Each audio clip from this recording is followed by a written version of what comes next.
अंग्रेजी हुकूमत से देश को आजाद कराने के लिए आजादी के दीवाने केवल भारत ही नहीं बल्कि मौजूदा पाकिस्तान में भी मौजूद हैं। अंग्रेजी हुकूमत से लड़ने वाले कुछ ऐसे भी हैं जो गुमनाम की जिंदगी जी रहे हैं। ऐसे ही वाराणसी के तिलक राज कपूर हैं जो आजादी की लड़ाई लड़ने के बाद देश के विभाजन में गुमनाम की जिंदगी यापन कर रहे हैं। स्वतंत्रता सेनानी होने के बाद भी विभाजन ने इनसे सभी हक छीन लिए।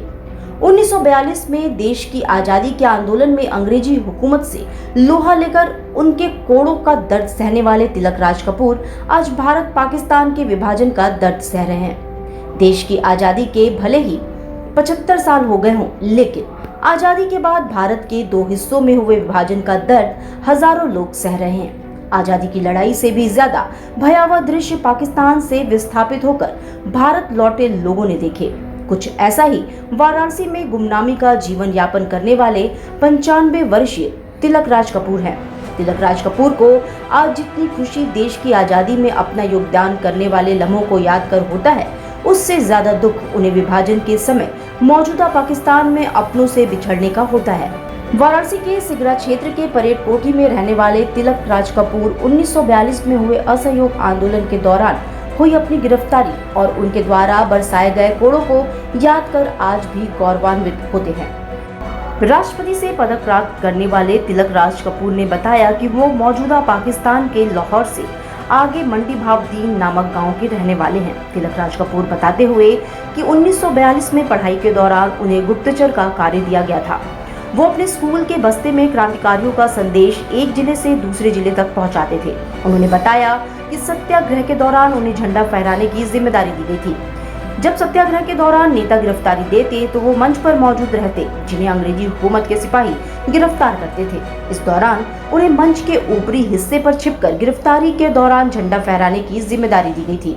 उन्होंने बटुआ व झंडा फहराकर अंग्रेजी हुकूमत से बचकर भाग जाते, लेकिन वो 3 बार पकड़े गए और उन्हें मौजूदा कलेक्टर के द्वारा कोड़े मारने की सजा दी गई। आजादी के बाद देश विभाजन के दिनों को याद करते हुए तिलक राज को अपने से बिछड़ने का जख्म हरा हो जाता है। तिलक राज बताते हैं कि अंग्रेजी हुकूमत के जाने के बाद मौजूदा पाकिस्तान के कबायली ने हिंदुओं और सिख समुदाय पर अत्याचार करना शुरू कर दिया। तिलक राज बताते हैं वो 3 जोड़ी कपड़े में अपने परिवार के साथ जान बचाकर भारत आ गए, लेकिन कई अपने इस विभाजन में कहां गुम हो गए आज तक पता नहीं चला। तिलक राज विभाजन के बाद हुए अत्याचार को याद करते हुए सहम जाते हैं। तिलक राज कपूर 95 वर्षीय, राष्ट्रपति पदक प्राप्त, बनारस। तिलक जी, आप स्वतंत्रता सेनानी हैं और स्वतंत्रता आंदोलन में आपने हिस्सा लिया। कब लिया था और क्या था उसकी कहानी? स्वतंत्रता आंदोलन में मैं कैसे आया, मेरे पिताजी वो राष्ट्रभक्त थे और महात्मा गांधी के दर्शन करने जब गए प्रभावित हुए और मैंने भी उसमें काम करना शुरू किया। और जब सत्याग्रह होते थे तो सत्याग्रही एक बहुत बड़ा मंच लगाते थे, जिस तरीके से आप खेत में मचान होता है इसी प्रकार से लगाते थे और सीढ़ियाँ होती थी, उसी से चढ़कर जो सत्याग्रह करने वाले जो अपने आप को गिरफ्तारी देना चाहते थे वो उस पर चढ़ जाते थे, क्योंकि नीचे ज़मीन पर पब्लिक खड़ी होती थी, पुलिस आती थी, उनको गिरफ्तार नहीं करती थी, जो मचान पर होते थे उनको ही। और मेरे जिम्मे क्या काम होता था कि जो गुप्त दस्तावेज़ होते थे वो चूँकि मैं पढ़ भी रहा था, मैं अपने बस्ते के अंदर उसको छिपा करके जो दूसरे ज़िले के तीसरे ज़िले के जो सत्याग्रही होते थे, जो उनका हेड क्वार्टर होता था, वहाँ पहुँचाना मेरे जिम्मे काम होता था।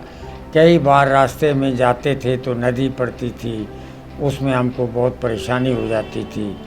ये एक काम था। दूसरा काम ये था कि सत्याग्रही जिस वक़्त सत्याग्रह करते थे और जय हिंद का नारा लगाते थे, फिर कहते थे इनकलाब जिंदाबाद, इनकलाब जिंदाबाद, भारत माता की जय, भारत माता की जय।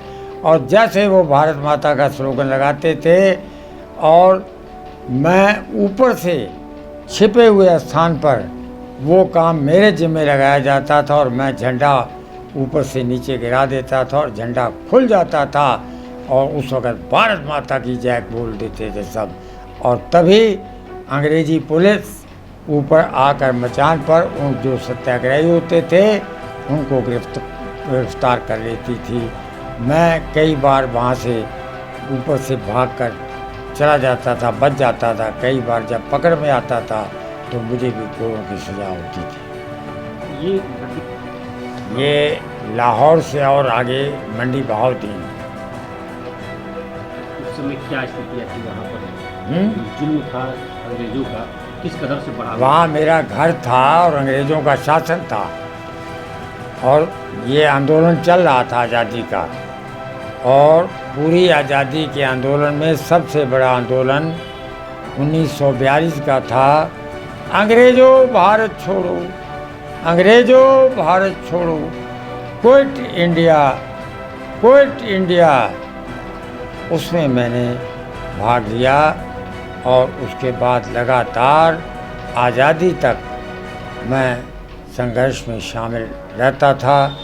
लेकिन 1947 14 अगस्त को मैं 3 कपड़ों में मुझको घर छोड़ करके अपनी जान बचाकर अपने परिवार के साथ और मेरे साथ हज़ारों लाखों लोग वहाँ से अपने आप को, जिंदगियों को, अपने धर्म को, अपने आप को बचाकर वहाँ से निकले। लेकिन उसमें हज़ारों लाखों ऐसे निर्दोष लोग जिनका कोई दोष भी नहीं था, उनको सिर्फ एक बात पर कि या इस्लाम कबूल करो और इस्लाम के लिए कलमा पढ़ो और मुसलमान बन जाओ, और या तुम यहाँ से अपनी जान देकर दुनिया से चले जाओ।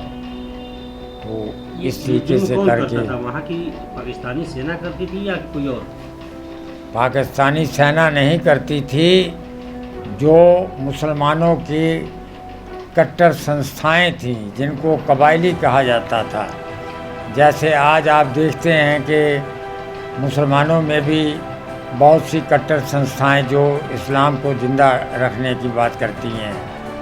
हिंदुओं के अंदर भी जो RSS है, हिंदू महासभा है, इसी प्रकार से वहाँ भी जो संस्थाएं थीं जो इस्लाम को बढ़ाना चाहती हैं, और उन्होंने ये तय कर रखा था कि जब पाकिस्तान बनेगा तो यहाँ के हिंदुओं को मार काट दिया जाएगा या मुसलमान बना दिया जाएगा।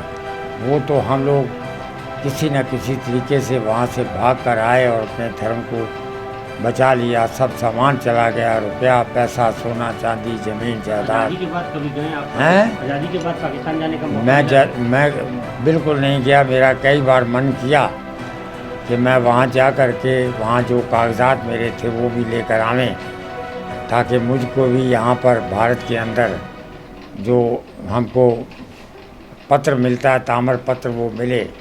लेकिन वो उस कागज़ वहाँ से नहीं आ पाए और आज तक मैं परेशान हूँ।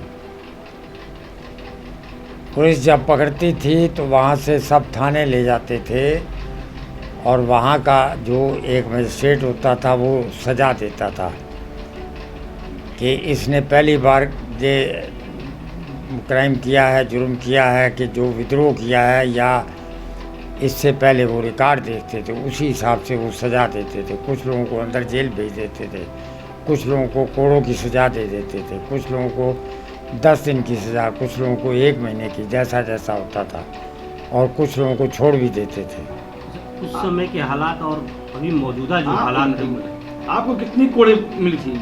11 कोड़े, 2 बार 3 बार सज़ा कोड़ों की मिली थी।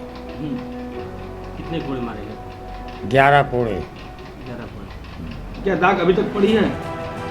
दाग कुछ मामूली सा पड़ा है, बाकी मिट गए हैं, क्योंकि 70-75 वर्ष हो गया।